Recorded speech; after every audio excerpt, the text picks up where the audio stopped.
हुजूर ने इरशाद फरमाया कि ऐ अब्दुल्लाह इब्न अमर, तुम लिखो, खुदा की कसम, उस जात की कसम जिसके कब्ज़े कुदरत में मेरी जान है, जिसके कब्ज़े कुदरत में मेरी जान है, इस मुंह से हक के सिवा कोई चीज नहीं निकल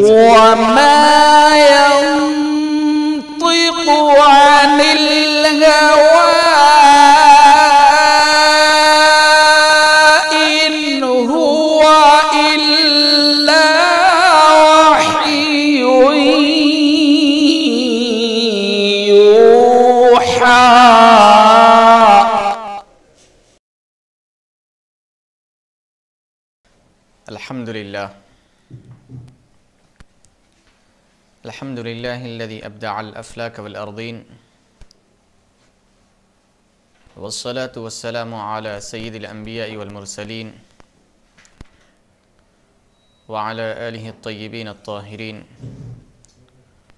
व अस्हाबिहिल अकरमीन अल अफ़ज़लीन अजमईन व मन तबिअहुम बि इहसानिन इला यौमिद्दीन। अम्मा बाद फ़क़द क़ाल अल्लाहु तबारक व तआला फ़ी कलामिहिल मजीद वल फ़ुरक़ानिल हमीद। अऊज़ु बिल्लाहि मिनश शैतानिर रजीम। बिस्मिल्लाहिर रहमानिर रहीम। वमा आताकुमुर रसूलु फ़ख़ुज़ूहु वमा नहाकुम अन्हु फ़न्तहू। सदक़ल्लाहु मौलानल अज़ीम व बल्लगना रसूलुहुन नबियुल अमीनुल करीम व नहनु अला ज़ालिका लमिनश शाहिदीन वश्शाकिरीन वल्हम्दुलिल्लाहि रब्बिल आलमीन। मुअज़्ज़ज़ हाज़िरीन व नाज़िरीन व सामिईन, अस्सलामु अलैकुम व रहमतुल्लाहि तआला व बरकातुहू।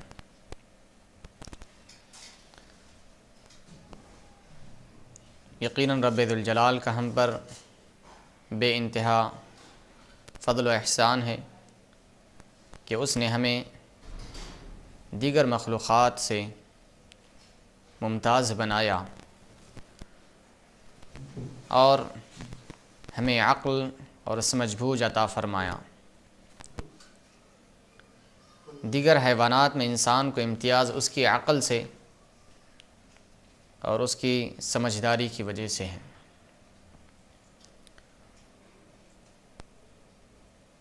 यकीनन इंसान अच्छे बुरे में तमीज़ कर सकता है, खरे और खोटे को समझ सकता है, खूबी और ख़ामी को समझ सकता है। यही वजह है कि जब भी इंसान किसी चीज़ के बारे में मामला करता है, चाहे ख़रीद व फ़रोख्त हो या किसी चीज़ को अपनी ज़िंदगी में इख्तियार करना हो, तो उससे क़ब्ल उस चीज़ के बारे में इंसान पूरी जानकारी हासिल करता है। चाहे ज़िंदगी का छोटे से छोटा मामला हो, चाहे ज़िंदगी का बड़े से बड़े और अहम से अहम मामलात हो। मिसाल के तौर पर जब निकाह होता है तो निकाह से क़ब्ल बच्चे वाले बच्ची के बारे में सारे मामलात और उनके ख़ानदान के बारे में सारे चीज़ें मालूम करते हैं। इसी तरह बच्ची वाले बच्चों के बारे में और बच्चे के बारे में और सारे उसके ख़ानदान के बारे में मालूमात हासिल करते हैं ताकि उसकी खूबियाँ और ख़ामियाँ मालूम हो। तो जब भी कोई चीज़, चाहे वो बड़ा से बड़ा मामला हो या छोटे से छोटा मामला हो, मिसाल के तौर पर फ़ोन ले लीजिए। जब आप फ़ोन, मामूली सा फ़ोन ख़रीदते हैं तो उसमें भी आप खूबियाँ और ख़ामियाँ तलाश कर कर, जाँच कर, मालूम कर कर उसको ख़रीदते हैं। उसमें क्या क्या खूबियाँ हैं, उसमें क्या क्या ख़ामियाँ हैं, क्या क्या फ़वाइद है, क्या क्या नुक़सानात हैं, ये सारी चीज़ें मालूम करने के बाद अच्छी कंपनी का है या ख़राब कंपनी का है, अलगरज़ ये सारी चीज़ें मालूम करने के बाद ही आप उस चीज़ को ख़रीदते हैं और लेते हैं। तो अलगरज़ यकीनन हम इल्म हदीस के दर्स में यहाँ पर बैठे हैं। इल्म हदीस जो हुज़ूर पाक अलैहिस्सलातु वस्सलाम के अक़वाल व अफ़आल और आपकी सिफ़त और आपकी तक़रीरात के मजमूए का नाम है, उसको सुनने और सुनाने के लिए यहाँ पर हम जमा हुए हैं और सुन रहे हैं और सुना रहे हैं। तो इससे क़ब्ल जिस तरीक़े से हर चीज़ को इख्तियार करने से क़ब्ल चंद चीज़ों का जानना ज़रूरी होता है, उसके फ़वाइद, उसके नुक़सानात, ये कौन सी कंपनी का बना हुआ है, ये सारी चीज़ें, इसकी मार्केट में वैल्यू क्या है, ये सारी चीज़ें आप जान लेते हैं। अलगरज़ इसी तरह जब हदीस मुबारक का जब हम दर्स व तदरीस का मामला आता है तो पहले सबसे ज़रूरी ये है कि हम भी उन चीज़ों के बारे में जान लें जो इस इल्म के समझने में मुमिद और मुआविन है। तो बुनियादी चीज़ें जो हदीस मुबारक को समझने के लिए ज़रूरी है और जिसका समझना और जिसका जानना बहुत ही मुफीद और नफ़ा बख्श है। किसी भी इल्म को हासिल करने के लिए, किसी भी इल्म या किसी भी किताब को पढ़ने से पहले चंद चीज़ों का जानना बेहद ज़रूरी और फ़ायदेमंद होता है, जिसको उलमा की ज़ुबान में रूस समानिया भी कहा जाता है। यानी 8 वो उलूम जिसकी बुनियाद पर आप जो भी इल्म पढ़ रहे हैं या पढ़ा रहे हैं, सीख रहे हैं या सिखा रहे हैं, सुन रहे हैं या सुना रहे हैं, ये 8 चीज़ों का जानना बेइंतहा ज़रूरी होता है। जो इल्म आप पढ़ रहे हैं या पढ़ा रहे हैं उसकी तारीफ़, फिर उसका मौजू, उसकी गर्द व गायात, उसके फ़वाइद और उसके मुदव्विन कौन हैं, वो किताब के लिखने वाले कौन हैं, उस इल्म का मुकाम व मर्तबा क्या है, शरीयत में उसका मुकाम क्या है, अल्लाह की बारगाह में उसका रुतबा क्या है। अलगरज़ 8 बुनियादी चीज़ें हैं जिनका समझना और जानना बेहद ज़रूरी होता है। इससे माक़बल की नशिस्त में हमने उसमें से चंद चीज़ों का आगाज़ कर दिया था, जिसको आपने मुलाहज़ा फरमाया था कि गुज़िश्ता नशिस्त में हमने हदीस की तारीफ़, हदीस का मौजू, हदीस शरीफ की गर्द व गायत, इसको हमने पिछले एपिसोड में मुलाहज़ा फरमाया। अब रहा उसको हम इख्तिसार के साथ लेकर इसी तसलसल को बाकी रखते हुए आगे बढ़ते हैं कि हदीस लुग़त में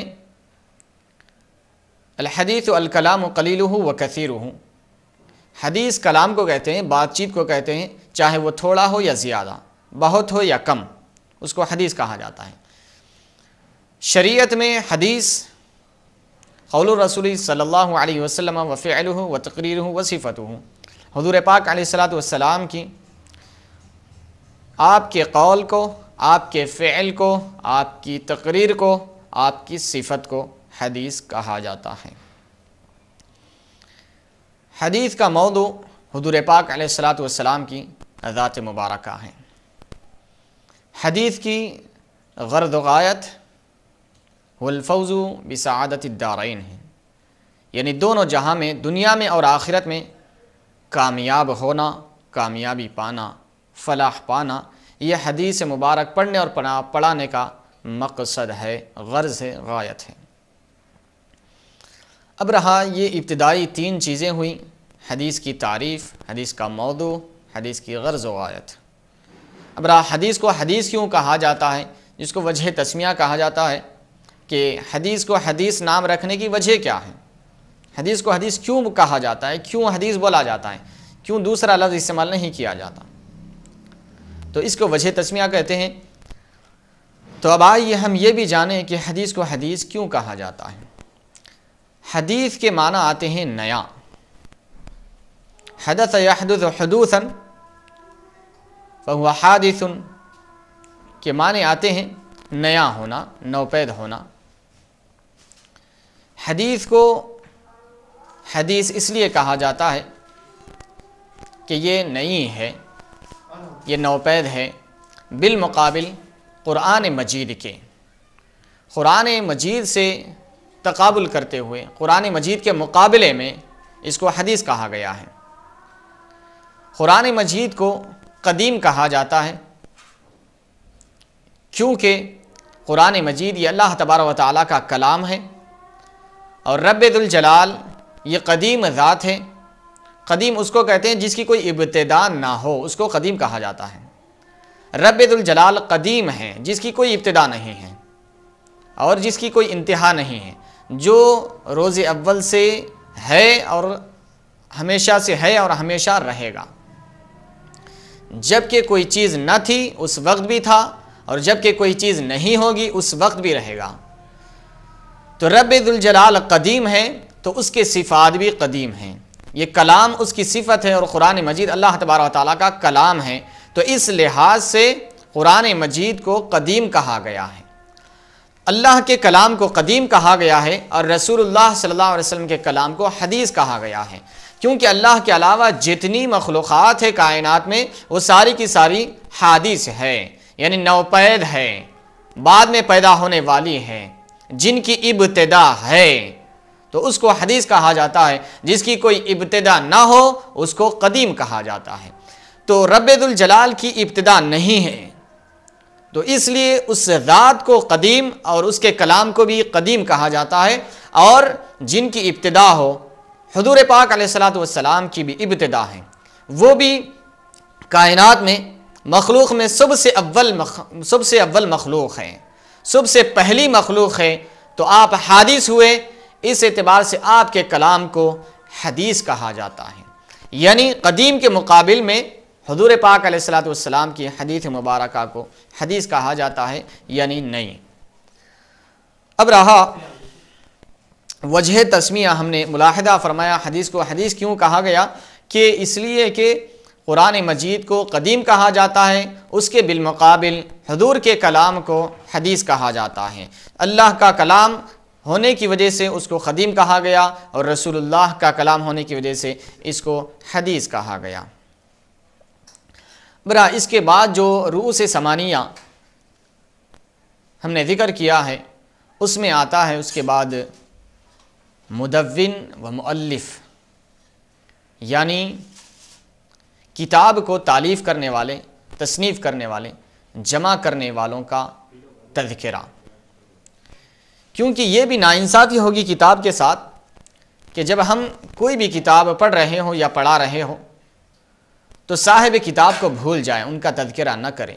ये किताब के साथ नाइंसाफ़ी होगी, क्योंकि उन्होंने अपनी सारी इर्क़ रेज़ी से और सारी ज़िंदगी को रब्बुल जलाल और रसूल मुकर्रम सल्लल्लाहु अलैहि वसल्लम की रिदा के खातिर अपनी सारी ज़िंदगियाँ उम्मत मुस्लिमा की खिदमत और दीन मतीन की खिदमत के लिए अपना सारा वक्त वक्फ़ कर दिया था।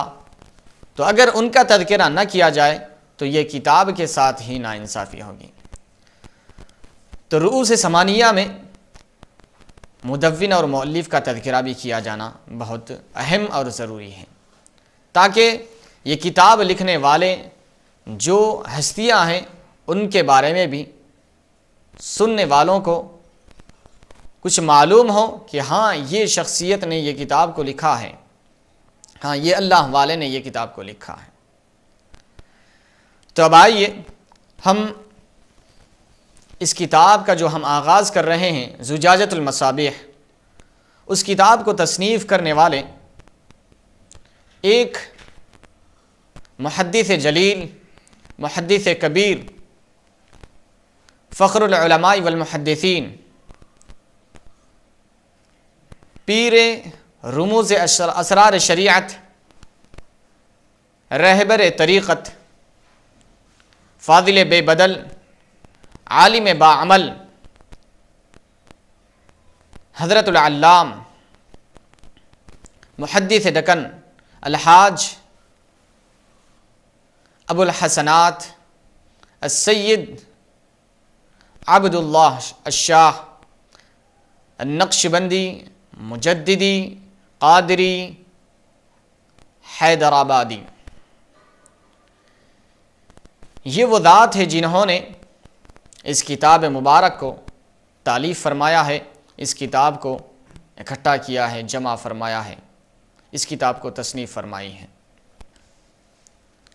आपकी विलादत बासआदत बरोज़ जुमा 10 ज़ुल्हज्जा 1292 हिजरी में हुई। आप की कुनियत अबुल हसनात है। आपके वालिद गिरामी हज़रत पीर सैयद मुज़फ़्फ़र हुसैन नक्शबंदी रहमहुल्लाह ताला अलैह। आपका सिलसिले नसब हज़रत सैयदना मूसा कादिम रज़ा रज़ियल्लाहु अन्हु की जानिब से 40वीं पुश्त में और 44वीं पुश्त से आपका सिलसिले नसब सैयदना इमाम हुसैन रज़ियल्लाहु तआला अन्हु से जा मिलता है। और आप नजीबुत तरफ़ैन हैं, यानी दोनों तरफ से सादात हैं। आपके वालिदा और वालिद दोनों भी सादात हैं। ये बड़ा अजीब इत्तिफ़ाक़ कहिए या रब का मंशा कहिए कि मुहद्दिस दक्कन अलैहि रहमत व रिदवान की जो विलादत हुई जिस सन में, जिस हिजरी में, उसी सन और इसी हिजरी में बानी जामिया निज़ामिया अलैहि रहमत व रिदवान अल हाफ़िज़ अल अल्लाम अल इमाम अल हाफ़िज़ मोहम्मद अनवारुल्लाह फ़ारूक़ी फ़ज़ीलत जंग अलैहि रहमत व रिदवान ने जामिया निज़ामिया का संग बुनियाद इसी साल रखा था। यानी 1292 में आपने जामिया निज़ामिया का क़ियाम अंजाम दिया। अब रहा रब्बुल जलाल का ये फ़ज़ल है कि ऐसा कई दफ़ा हुआ है, ख़ुद बानी जामिया निज़ामिया अलैहि रहमत व रिदवान के साथ भी हुआ कि आपकी विलादत से क़ब्ल रब्बुल जलाल आपकी वालिदा माजिदा को ख्वाब में कुछ बशारतें सुनाईं। हुज़ूर पाक अलैहिस्सलातु वस्सलाम तशरीफ़ फरमा हैं और कुरान मजीद की तिलावत फरमा रहे हैं। अलग़रज़ बताना मकसूद ये है कि मुहद्दिस दक्कन अलैहि रहमत व रिदवान की विलादत से क़ब्ल भी कुछ ऐसा ही वाक़िया रूनुमा हुआ। आपके हालात में ये मरक़ूम है कि आपकी विलादत से क़ब्ल आपकी वालिदा माजिदा ख्वाब में क्या देखती हैं कि आप सहन में तशरीफ़ फरमा हैं और 14वीं रात का चाँद पूरे अपने आब व ताब के साथ आसमान पर जगमगा रहा है।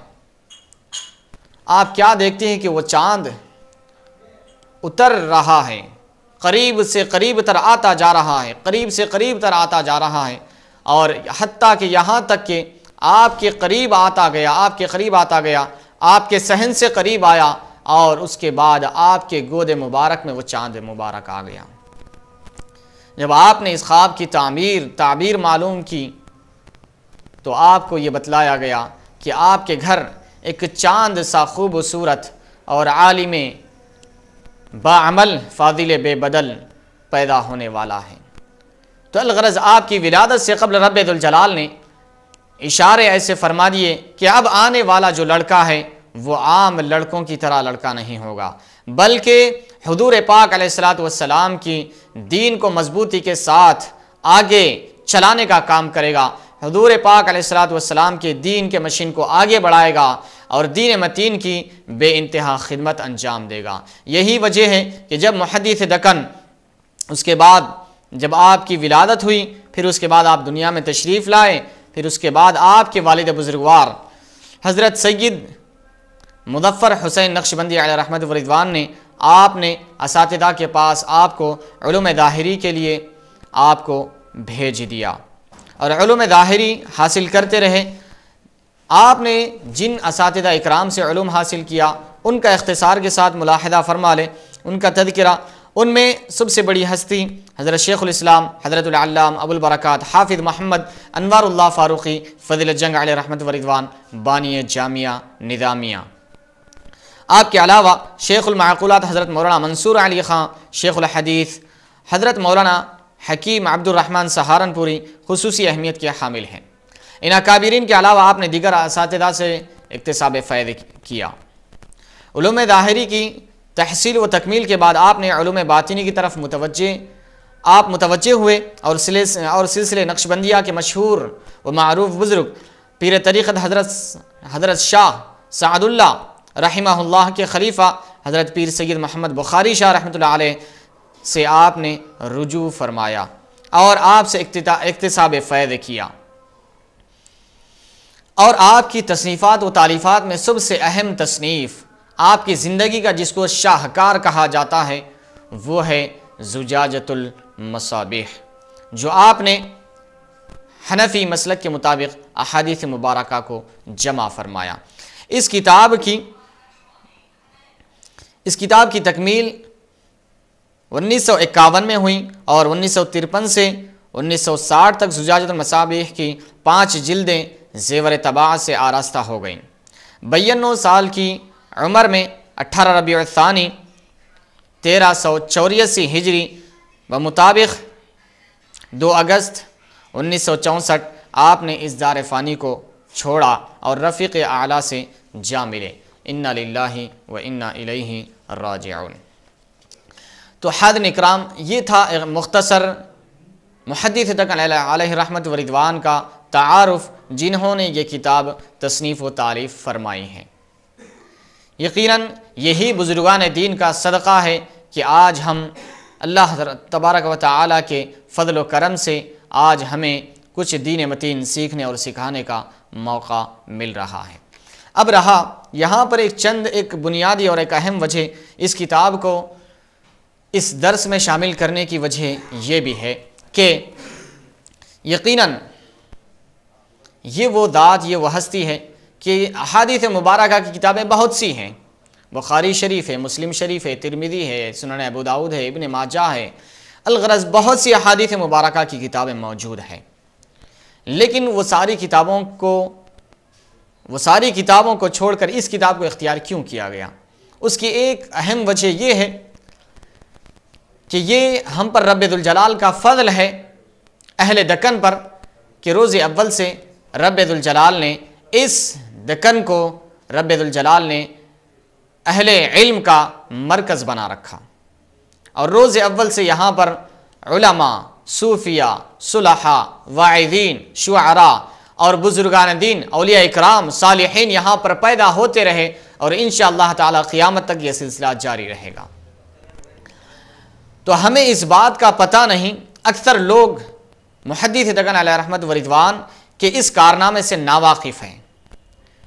जिस ज़ात ने सारी ज़िंदगी दीन मतीन की खिदमत अंजाम दी और दीन हनीफ़ के लिए काम किया और अहादीस मुबारका के ज़ख़ीरे को जमा कर कर हमारे लिए एक बेशबहा कीमती एक सरमाया छोड़ कर चले गए, तो ये यकीनन ये हमारे लिए बहुत बड़ी नेमत है, बिलखुसूस अहले दक्कन के लिए।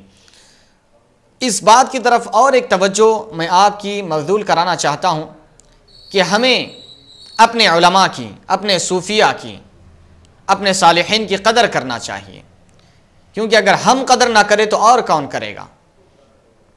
यकीनन बानी जामिया निज़ाम अलैहि रहमत व रिदवान जब हरमैन शरीफैन तशरीफ़ ले गए तो वहाँ पर आपने जब लाइब्रेरी में जाकर आपने मुलाहदा फरमाया तो वहाँ पर एक हदीस की किताब को पाया जिसका नाम कंजुल अम्माल है। कंजुल अम्माल ये बहुत ज़ख़ीम किताब है। कंजुल अम्माल ये बहुत ही ज़ख़ीम हदीस मुबारक की किताब है। जब आपने इस किताब को देखा तो आप हैरत में रह गए कि ये किताब जिसको एक हिंदुस्तानी आलिम बाअमल मुहद्दिस कबीर ने लिखा है और ये किताब है कि हिंदुस्तान में ही मौजूद नहीं है, तो आपने ये अज़्म और मजबूत इरादा फरमा लिया कि मैं ये किताब हिंदुस्तान ले जाऊंगा। अलगरज़ आप हर रोज़ लाइब्रेरी को जाया करते थे, मकतब को, कुतुब खाने को जाया करते थे और अपने दस्ते मुबारक से, अपने कलम से किताब के अहादीस मुबारका को तहरीर करते जाते हत्ता के पूरी वो ज़ख़ीम किताब कंजुल अम्माल को आपने अपने हाथ से तहरीर फरमा कर वो सारी अहादीस मुबारका को जमा कर कर आप हिंदुस्तान लेकर आए। ये है हमारे उलमा की कदर करने का तरीक़ा। हमारे उलमा की कदर नहीं की गई और हिंदुस्तान में ही वो किताब मौजूद नहीं थी। इसलिए बानी जामे निज़ाम अलैहि रहमत व रिदवान ने कदर करना बतलाया कि देखो वो जो हिंदुस्तानी आलिम बाअमल और मुहद्दिस कबीर जिन्होंने इस हदीस मुबारक की किताब को लिखा है, लेकिन हिंदुस्तान वाले ही उस किताब से इस्तिफादा नहीं कर रहे हैं, तो ये कितनी बड़ी महरूमी की बात हो गई। इसलिए बानी जामे निज़ाम अलैहि रहमत व रिदवान ने उस किताब को हरमैन शरीफैन से अपने हाथों से नकल कर कर हिंदुस्तान लाया और यहाँ पर छपा कर यहाँ पर उस किताब को आम फरमा दिया। तो यकीनन ये ज़ुजाजतुल मसाबीह भी मुहद्दिस दक्कन का ऐसा कारनामा है कि जिससे दक्कन वाले ही महरूम हैं, दक्कन वाले ही गाफिल हैं, दक्कन वाले ही हम ही उससे लापरवाही बरत रहे हैं। लेकिन आज आलम में कई ममालिक ऐसे हैं कि जहाँ पर मुहद्दिस दक्कन की इस किताब से बेइंतहा फ़ैद हासिल किया जा रहा है, बेइंतहा इससे फ़ायदा उठाया जा रहा है। ऐसे में यहाँ तक कि इस्लामी ममालिक भी इसमें शामिल है, यहाँ तक कि दीगर यूनिवर्सिटीज़ भी ऐसे हैं, लंदन में भी ऐसे कुछ यूनिवर्सिटीज़ हैं जहाँ पर मुहद्दिस दक्कन की ये किताब ज़ुजाजतुल मसाबीह वहाँ पर दर्स निसाब में शामिल है, निसाब में शामिल है, सिलेबस में शामिल है। तो यकीनन ये ज़ुजाजतुल मसाबीह ऐसी है कि इसकी कदर बाहर वाले कर रहे हैं। तो इसलिए हमें ज़रूरत इस बात की थी कि हमारे मुहद्दिस दक्कन, हैदराबाद के मुहद्दिस दक्कन जिन्होंने इतना बड़ा इल्मी कारनामा अंजाम दिया, ज़रूरत इस बात की थी कि आपके इस इल्मी कारनामे को हमारे लोगों के सामने लाया जाए, ताकि लोग इस बात से भी वाकिफ़ हो कि हिंदुस्तान ही नहीं बल्कि मुहद्दिस दक्कन, दक्कन में रहते हुए, हैदराबाद में रहते हुए आपने ऐसा इल्मी कारनामा अंजाम दिया कि जिसको आज दुनिया जानती है और दुनिया ने आपकी इस किताब को कदर की निगाह से देखा। यहाँ तक उलमा ने कहा कि जितना अहनाफ के ऊपर 14 सदियों से जो बोझ था, जो कर्ज था, आज मुहद्दिस दक्कन अलैहि रहमत व रिदवान ने इस हदीस मुबारक की किताब को जमा कर कर उस कर्ज को उतार दिया है। तो ये किताब है हदीस मुबारक की ज़ुजाजतुल मसाबीह, ये ऐसी किताब है हाज़िरीन इकराम। तो अलगरज़ अब आइए, ये तो मुख्तसर सा खाका था मुहद्दिस दक्कन अलैहि रहमत व रिदवान की ज़िंदगी का और आपकी किताब के बारे में कुछ यहाँ पर मैं आपके गोशे गुजार कर दिया। तो रुऊस थमानिया में और कुछ चीज़ें हैं, उसको भी हम शामिल करते हैं। किताबत व तदवीन, जो भी इल्म हम पढ़ रहे हैं या पढ़ा रहे हैं, सीख रहे हैं या सिखा रहे हैं, सुन रहे हैं या सुना रहे हैं, तो उस इल्म की तदवीन कब हुई, वह इल्म का आगाज़ कहाँ से हुआ, कैसे हुआ, ये सारी तफसीलात का भी जानना फ़ायदे से खाली नहीं है।